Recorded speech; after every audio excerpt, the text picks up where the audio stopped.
Ayan, shoutout sa ating lahat dyan. Nandito tayo muli sa ating munting channel at tayo ay magre-reaction tungkol dito sa komento ng isang nagngangalang Mayel Blue. Ah? Kung siya ba talaga ito o ninja ba ito? Pero ito na lang ang akin. Ninja ka man o totoo ka mang nilalang na nagkukomento ay pinapahamak mo lang si Ido.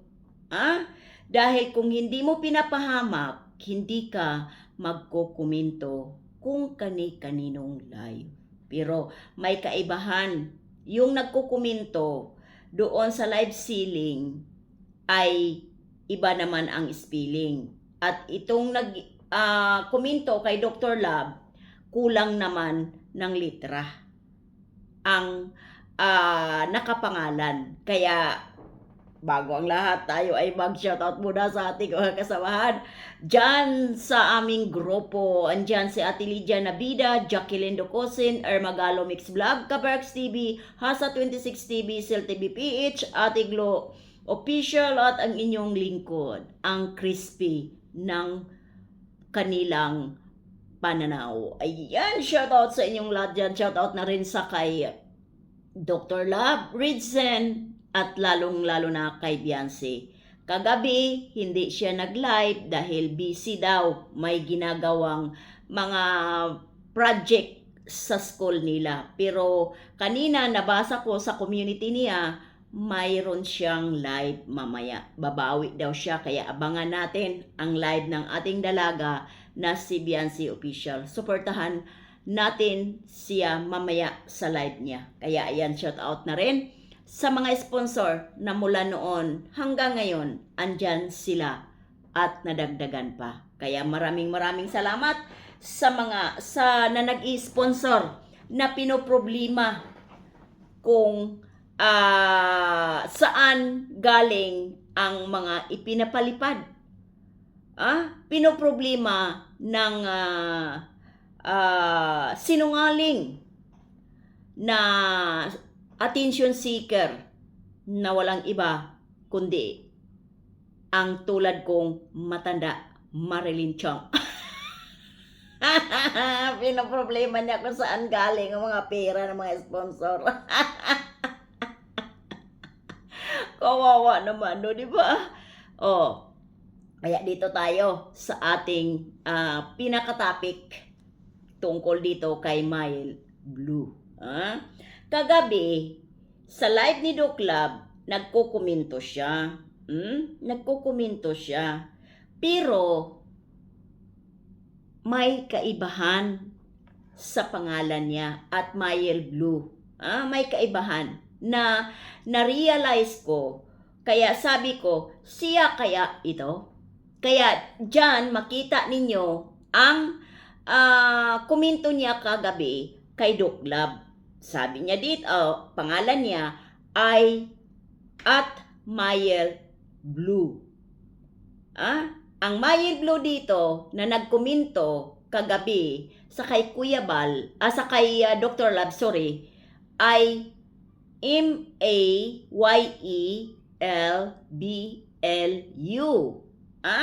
Ito yung nagkomento kagabi. Yung nagkomento naman doon sa live, nung live ceiling, ay at Mayel Blue. Mayelblu. Makikita din ninyo dito sa kaliwang side ko yung dating komento niya doon sa live ceiling. Magkaiba ang spelling. Kung saan dito yung totoo o ninja, ito ba ang ninja o ito ba ang totoong Mayel o Mariel? Kasi isang litra ang nawawala yung nagkukomento doon sa live ceiling. Nagkomento niya doon, dumaan ka sa apartment. Dito, komento niya kay Doc Lab, yes, pinapaaral niya po ako.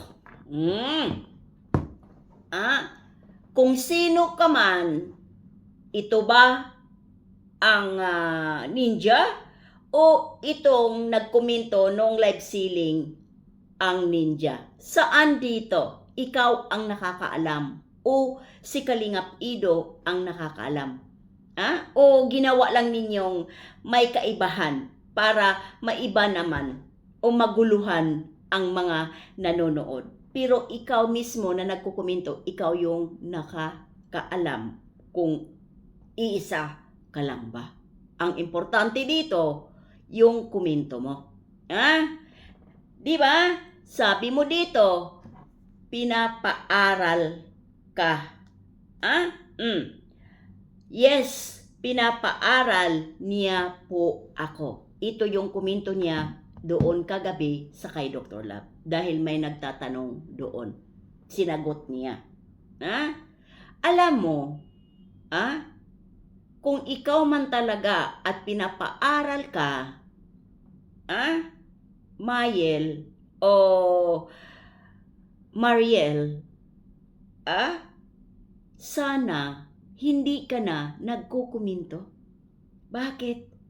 Wala nang magsisilos eh. Sino ba ang ano mo na magsisilos? Si Beyonce? Hindi na magsisilos kasi pinaparaya na sa'yo, ibinigay na sa'yo, nagpaparaya. So para saan pa na ikaw ay magkukuminto sa mga live at sasabihin mong pinapaaral ka? Anong paki? Anong paki ng mga nanonood at mga supporters ni Beyonce, lalong-lalo na si Beyonce, kung ikaw pinapaaral? Pinapahamak mo lang yung nagpapaaral sa'yo. Pinapahamak mo lang. Bakit? Paano yan pag wala nang mag-sponsor dyan at hihina yung views? Saan siya kukuha ng pampaaral sa'yo? Di ba mapatigil ka? So dapat hindi mo na yan sinasagot yung mga ganong klaseng mga tanong. Kaso, gusto mo na mayroong magsisilos. Magsisilos si Beyonce? Hindi. Hindi magsisilos si Beyonce sa'yo. Dahil ibinigay na sa'yo. Nagparaya na. Kaya sayong-sayo na yan. Sayong-sayo na yan yung nagpapaaral sa'yo.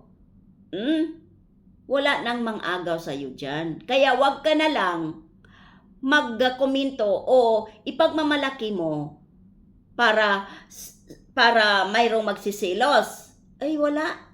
Walang magsisilos at masaya na si Beyonce sa buhay niya ngayon. Malaya.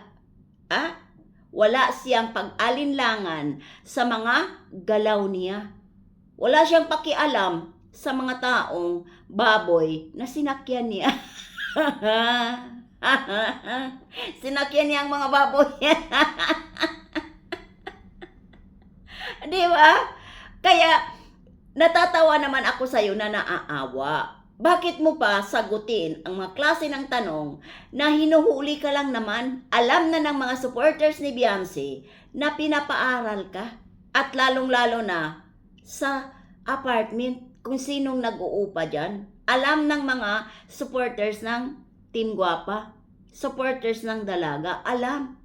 Hinuhuli-huli ka lang, tinatanong-tanong ka, sumasagot ka. Kung pang-asar yung sayo, wala naman ding pakialam sila. Pero ang tanong, yung mga nakasuporta dyan sa nagpapaaral sa'yo, baka maubusan na yung mga nagsusuporta at lalong sa nag-i-sponsor. Apektado ka. Apektado ka. Hindi apektado si Beyonce kahit kailan. Kahit kailan. Dahil ayaw nga niya. Di ba? Ayaw niya. So bakit mo pa ipagmamalaki kung ano ang magandang ginagawa dyan sa'yo? Siya nagpapaaral sa'yo. Di maganda, pero sa ginagawa mo, kawawa naman yung nagpapaaral sa'yo. Baka dalawang purpose yon. Kaya mo sinabi yon para si Beyonce magsisilos. No way. Hindi yun magsisilos. Matatawa na lang pag lalong lulubog ang views at wala nang magpapalipad. Sabi ko nga, yung nangyayari sa channel ni Kalingap Dan, nahirap si Dan na bumangon, malala pa dyan ang mangyayari dyan. Malala pa. Kaya nako, huwag ka nang magsalita pa ng magsalita dahil hindi kailangan. At kung tanungin ka man, hindi mo na kailangang sagutin pa. At para saan? Papasok ka, magpapansin? Magpapansin, mali-mali ang diskarte mo naman. Dahil mayroong maapektuhan ang love mo, ang habibi mo. Di ba? Nagkomento ka din, pumasok ka din sa live ni Rizin kahapon. Technique ba ninyo yon? Dito ba yung komento mo kay Dr. Love? Ninja mo ba to? O ito yung ninja, yung nagkomento nung live selling ng Velvet? Saan ba dito? Kasi ito W, ito isang U lang. So saan ba ditong dalawa? Ito na kulang ng U o dito W? Diyos ko, nahuhuli ko ang style mo. Nahuhuli ko. Kaya hanggang dito na lang tayo. Please, huwag tayong mag-skip ng ads. Maraming salamat at ingat-ingat tayo. Abangan natin mamaya ang live ni Beyonce. Babawi daw siya kasi kagabi ay busy lang ang dalaga. Ingat and God bless sa ating lahat.